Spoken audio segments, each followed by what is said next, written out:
So what else is happening? Well, when I said Britain was all alone, that wasn't entirely true. Many Commonwealth nations and other Allied colonies had joined the war in Britain's support. They would play a key role throughout the war, particularly in the African and Italian campaigns. On the Axis side, Germany, Italy, and Japan signed the defensive tripartite pact, bringing their military alliance even closer together. The Soviet Union's war against Finland should have been an easy victory, but it became a humiliating struggle, and their military ineptitude was put on full display.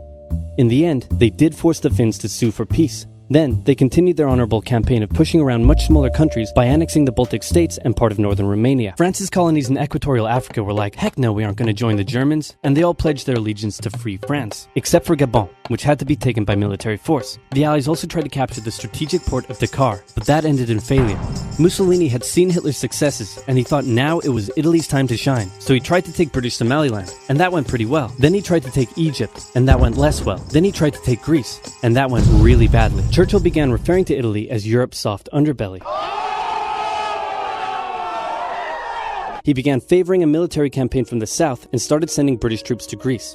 All of this had Hitler pretty concerned, and he moved to protect his southern flank. He had been getting friendly with Hungary and twisted their arm into signing the Tripartite Pact and joining the Axis powers. Romania was also eager to join for protection against the Soviet Union. The Tripartite Pact was designed to prevent any other countries from deciding to join the Allies, specifically Britain's old ally, the pesky United States of America. When war first broke out, American public opinion was strongly against joining in. In 1940, there was an election. The Republican candidate said, "I will not send any young Americans to die in Europe," and sitting President Franklin D. Roosevelt said, "I will also not send any young Americans to die in Europe.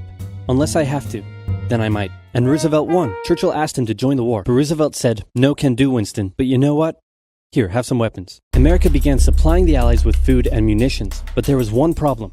German U-boats were sinking thousands of Allied supply ships in the Atlantic, including American ones. If the Germans could sever Britain's supply line, the UK would starve. Throughout the war, the Allies had to come up with better technology to fight the U-boats. Improved radar, aircraft with longer range, better weaponry and convoy tactics. At one point, a man even called a meeting and said, "Pykrete, you take some wood, you take some ice, you put them together, you get pykrete." And then he pulled out a gun and shot some wood and it shattered. And then he shot some pykrete and the bullet ricocheted off it and hit someone else in the conference room.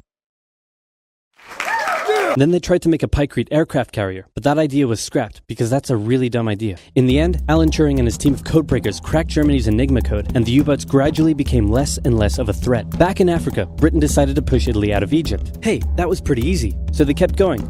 Hitler realized he was going to have to finally step in and do something. He went to Bulgaria and Yugoslavia and said, "Hey, I'm going to move troops through you to get to Greece, so either join us or, be invaded." Bulgaria opted to join them. Yugoslavia opted to be invaded. Then Greece finally fell to the joint German-Italian invasion. The British had moved troops from North Africa to fight in Greece, which helped Rommel and his tank divisions push the British back to Egypt, and they could have kept going, but a small, mostly Australian force held out under siege for 8 months in Tobruk, denying the Germans a strategic port city and disrupting their supply line. Despite having some success in the Middle East, the British didn't seem like any real threat for now. Hey, Soviet Union, look out! With 3 million troops, Hitler launched the largest ground invasion in history, and Stalin was far from ready. Both Churchill and Roosevelt had warned him of an impending attack, but he dug his head in the sand and the Soviets didn't stand a chance. Germany made staggering progress, with huge encircling movements capturing mind-boggling numbers of Russian troops. 250,000 at Bialystok, Minsk, 300,000 at Smolensk, nearly 700,000 at Kiev, and again at Vyazma and Bryansk. Leningrad was put under a siege that would last an insufferable 4 years. The invasion of Russia had been Hitler's main ideological goal from the beginning, and his hatred for the ethnic peoples there was now unleashed in all its fury. The Eastern Front of the Second World War was brutal for all that endured it. The Germans were now inside of Moscow, and that's it. It's all over. But then it happened. It got cold.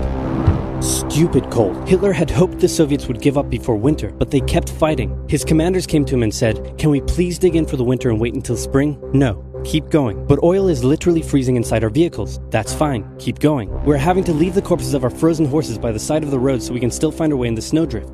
"Perfectly normal, keep going." Hitler hadn't given his millions of men winter clothing and supplies because he thought he really should have won by now. Then, Stalin called in troops from the Siberian front, specially trained to fight in the extreme cold, and the Germans were no match. They were now being pushed back. They had no choice but to dig in and wait for winter to end. Germany's victories were staggering, and Japan was eager not to miss the victory bus. Their war in China had come to a standstill, but they wanted to keep expanding their sphere of influence and getting those sweet raw materials. They began making plans to expand southward, but there was a problem. Southeast Asia was heavily colonized by America and Great Britain. It was also full of ocean. Ocean meant naval combat, and there was no way the Japanese Navy could stand up to the US and the UK. So they thought, wouldn't it be nice if we could destroy their navies before we begin our conquest? And so it was. On December 7, 1941, the Japanese launched a surprise air raid on the US Pacific Fleet at Pearl Harbor and inflicted a huge amount of damage. They also attacked British colonies in Southeast Asia. Roosevelt had no choice but to declare war on Japan, and so did Churchill. Hitler then declared war on America, even though he totally didn't have to. The attack on Pearl Harbor seemed like a big Japanese victory, but they didn't attack any of the naval repair yards, fuel storage tanks, or the submarine base, meaning the Pacific Fleet would be up and running again pretty soon. In the meantime, though, the Japanese were able to begin their conquest. They took Guam, the Gilbert Islands, Wake Island, Hong Kong, and the Philippines. They forced Thailand to join them so they could march their troops through to Malaya. They swept through Singapore, North Borneo, the East Indies, New Guinea, the Solomons, and they were now threatening northern Australia and the borders of India. Japan's victory had been as staggering as the Germans, and it reinforced the Japanese idea that this was a divine war which they were destined to win. But their victories had been based on speed, not power, and power would eventually catch up with them. For now, though, in all occupied nations, the people suffered. Persecution, forced labor, harsh punishments for any who spoke out against their occupiers. In Europe, the Nazis were rounding up ethnic minorities and other unwanted groups and individuals. In particular, millions of Jewish people would suffer through the terrible events of the Holocaust. Brave resistance movements rose up in defiance of their invaders, while the people held out for hope. And hope was coming. Winter was over, and Hitler could continue his push eastward. But this time, he switched up his strategy. He wanted to focus on the south. His plan was to cut off the Russian armies in the Caucasus, an area full of oil, and then invade the Caucasus and take all the oil. His forces moved across the north with ease, and Hitler got cocky. He rerouted the 4th Panzer Army south early, leaving the 6th Army to complete the encircling movement alone. To do so, the 6th Army had to reach and take the key Soviet city of Stalingrad. The Russians defended it fiercely, and Stalingrad saw some of the harshest fighting of the entire war. The Soviets held up the German advance for 5 months as they battled in the war-torn city, which bought them valuable time. When the Germans had first launched their invasion a year earlier, the Soviets had moved their factories to the east. Those factories had been building a butt-ton of tanks and aircraft and getting the Soviet army up to scratch. Now, it was ready. Stalin gathered his new and improved forces around the city, and in an attack that resembled Hitler's own encirclement tactics, they began surrounding the 6th Army. Hitler's commanders came to him and said, "Hey, maybe we should retreat." But Hitler said, No, you stay. The entire 6th Army was trapped and had to surrender. With complete air superiority, the Soviets started pushing westward. For Stalin, it was a resounding victory. For Hitler, an absolute catastrophe. Things also weren't looking too good for Hitler elsewhere. With America now in the war, Allied bombing over German cities reached devastating levels. In Africa, the British had pushed Rommel back again. Then they were pushed back again, and finally, after a decisive battle at El Alamein, and with American and British troops arriving in the west, the Germans and Italians were squeezed out of Africa. Japan was also already seeing its rapid success being turned around. They attempted to take the island of Midway, but the US Navy was ready for the attack, and they sank Japan's carrier. Actually, they sank a lot of them. It was a battle from which the Japanese Navy would never recover. British, Indian, and Chinese troops held the line in the harsh jungle terrain of Burma, and the Japanese suffered losses in the Solomon Islands and New Guinea. They began to realize they were not invincible. With the Axis out of Africa, the Allies had to decide their next move. Churchill still wanted to attack from the south, while the Americans preferred a full sea invasion in northern France. "All right," said the Americans, "we'll do it your way." Allied forces successfully landed in Sicily and began moving north. They also carried out bombing raids over Rome. The thing was, many of the people in Sicily had relatives living in America, and they greeted the American troops quite warmly. With the war reaching home territory, most Italians just weren't that into it, and Mussolini was suddenly very unpopular. He was voted out by his own fascist Grand Council and was toppled from power. Italy immediately began negotiations for surrender. Hitler wasn't surprised and had already sent reinforcements southward. In an operation he ironically called Operation Axis, German troops quickly disarmed Italian troops in the north. The Allies continued fighting the Germans up through Italy, but then winter set in, meaning mud, and everything slowed to a halt.